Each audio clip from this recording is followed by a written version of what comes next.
ายสีนั่นเจ้าใจเอาตัวมันกุมลงกว่าจำๆกอดเอาเข้ามาในเกลียวมันใจเย้ายิ้มเสียลาดว่าพี่ฮักน้องมันเดี๋ยวนี้ต้องฝ่าอันกองอย่างนั้นไม่ว่า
โจมาคาลุงกำลุงกำนายกองจ้าจังเป็นสังลาเมื่อในวันเกิดลุงกำรู้วันนั้นก็หมายถึงวันเกิดยัก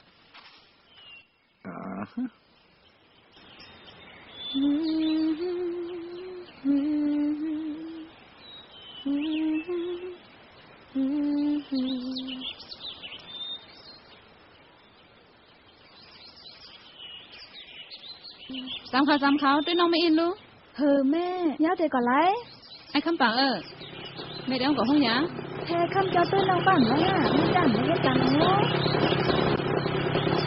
ทำไมยิ่งเวลาหือด้วยน้องไม่หน่าอย่าลืมกูเข้าป้าแม่เมื่อในลูกมีตังกับพี่ต้องเล่นสู้หรอถ้าทำมาเป็นเมื่อไหร่วะเขาแต่เอากาวอะเขาให้จริงไปได้ทำไรอารมณ์จะไล่เสียอีกพี่จำเขาต้นในลูกหมกแรงจึงในฮังลีนะน้องแป้งจังไปเลยสุดหน้าน้องแป้งไปปั่นไอ้นั่งไอ้คุณกำหน้ากำปีปอกหน้าวะไปนั่งฮาลาต่อให้เยอะนานจังไปเลยสีเทล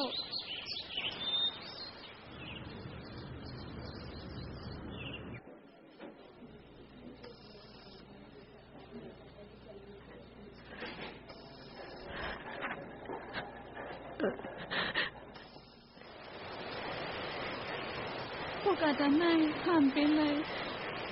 หัวยาลงลาดว่าสังเกตลูกคำเลยค่ะตั้งแต่ที่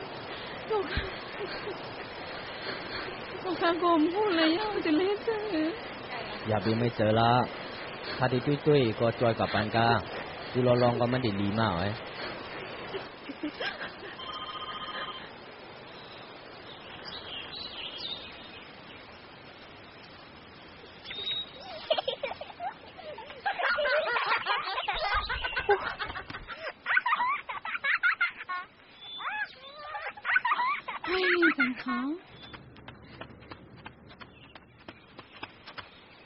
น้องแป้ง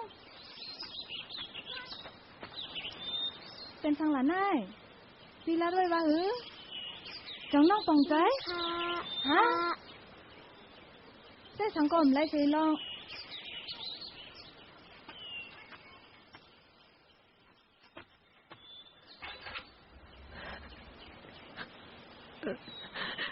แม่ถมก้อนแม่ละเวลาด้วยอย่าไปก่อห้องเย็นไหน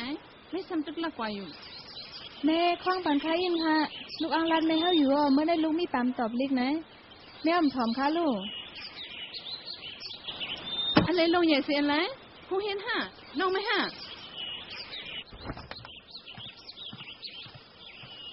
อันจังเฮ็ดจังหึงนะแม่ต่างปอกข้ามปั้นเป็นแท้ค่ะใจแม่เนียวไม่ตื่นเต้นเลยกว่าเหตุการณ์นะลูกเหตุการณ์เลื่อนเฮ็ดลูกๆแต่เฮ็ดจังหึงล่ะแม่การเฮ็ดในลือไว้ก่อน ไม่ก็ใหญ่เย่าถือข้าวย่ำหลุดใจนะเพื่อแม่ลูกใครสิเพี้ยนแทงอ้ออำหลุโมเมสังมีหาการไว้ย่าโมพุกไม่ตื่นเด็ดเลยกว่ามือพูกแม่มจะไล่เสียอีกอำแจ้ว่าจำค้าง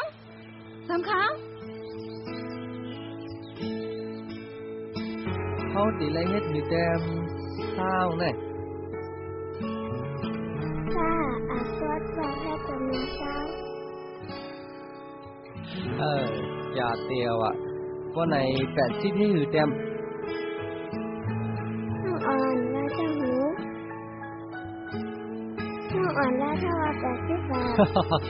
ทลูกเก่าเนี่ยเรียกเตียววะหรือซื้อของตอนบรรนำมื้อไหน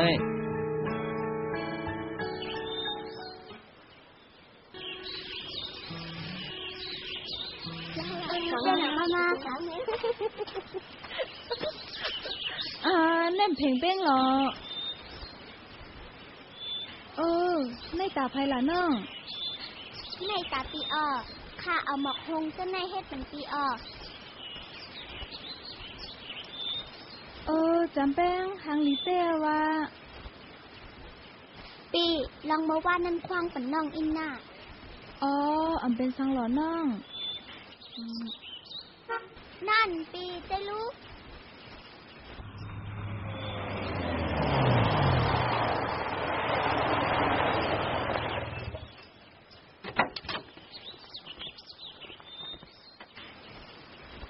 ลุงกำป้าให้มานั่นมากากากาว้าวกว่าอยู่ที่แม่มึงนั่นน่ะว้าวกำมาลังรถนั่นน่ะนั่นน่ะว่าเป็นไรเนาะว่าเป็นไรนั่นนี่เห็นเม็ดจังอ่ะลูกกำแทงว่าหายมาเข้ามือ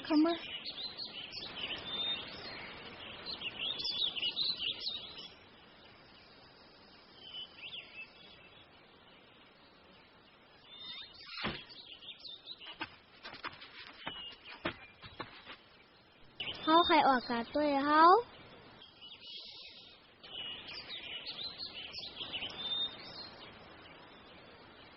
เป็นก้นนักมึงนั่นมาเฮากว่าเป็นก้นนักมึงเลยลุงเฮ้ย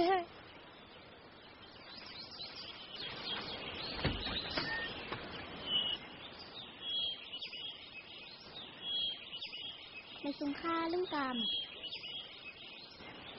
จามแป้งจามขาวมีเหรอล่ะปุ้นแม่ไว้ปุ้นคาเน่จามขาวลงมากันในกำรู้จามแป้งย่ำอยู่เฮินมาเลยลุงเด็กกับสื่อบันไดก็ลุง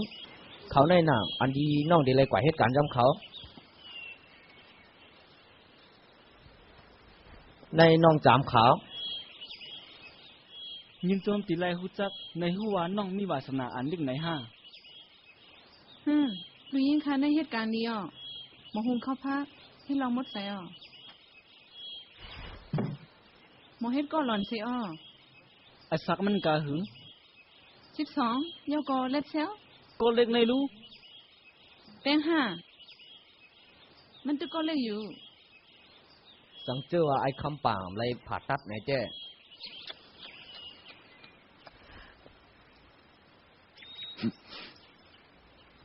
ด้วยนายเงินในเฮ็ดหือเปล่าตัดสินใจง่ายขึ้นอยู่โย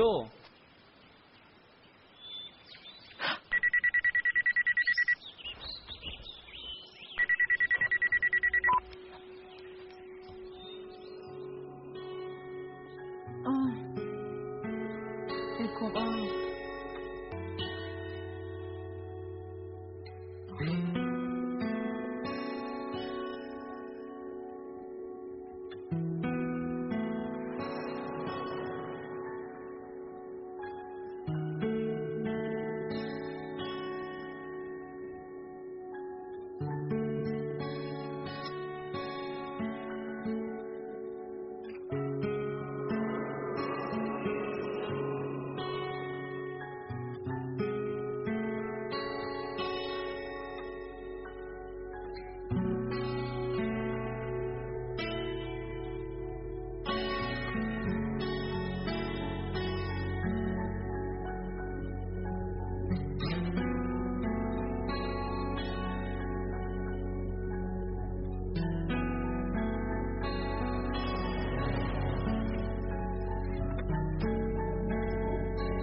สาวๆตั้งในเข้ากว่า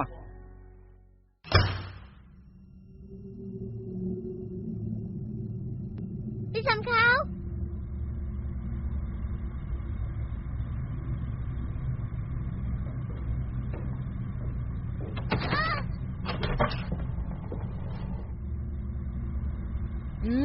หมอกข้างดีอ่อนดูไน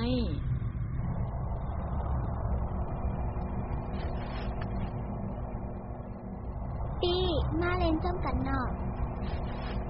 เปี่ยมใครเล่น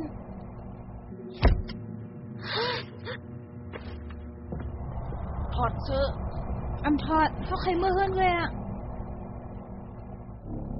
ตีในเป็นเฮือนสูไนสูตื่นตีไหลซ้อมปักเบิ่งตีในพี่สำเขา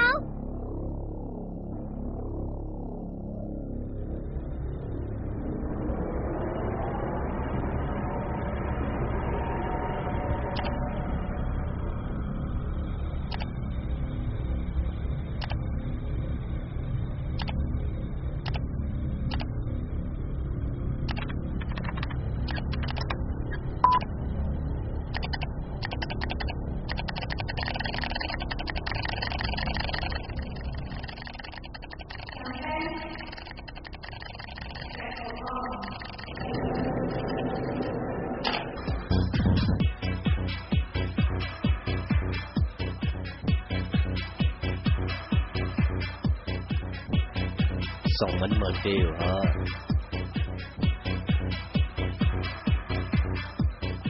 ะฮ่ามาอยู่กว่าติ๊กเอามาที่วันนอกเว้ย ป้อมเจอถงรู้ เพราะนั้นเราเลยปันเงินนำเลยเก่ากว่า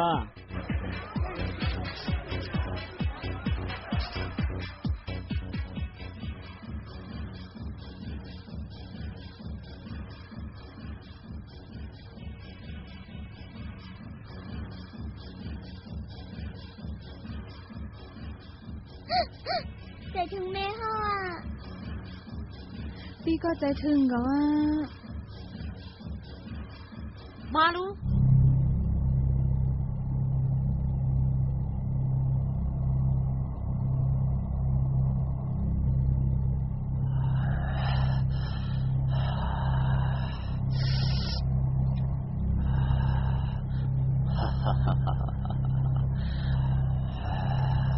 หมอกในหางหรือยาลูไนมาในก็ใน166อย่าเอาน้องเข้า พี่ ป่า สำเขาเปียปี จำแป้งจำแป้ง เมื่อกำเยอะไนก็เอาเมื่อตาย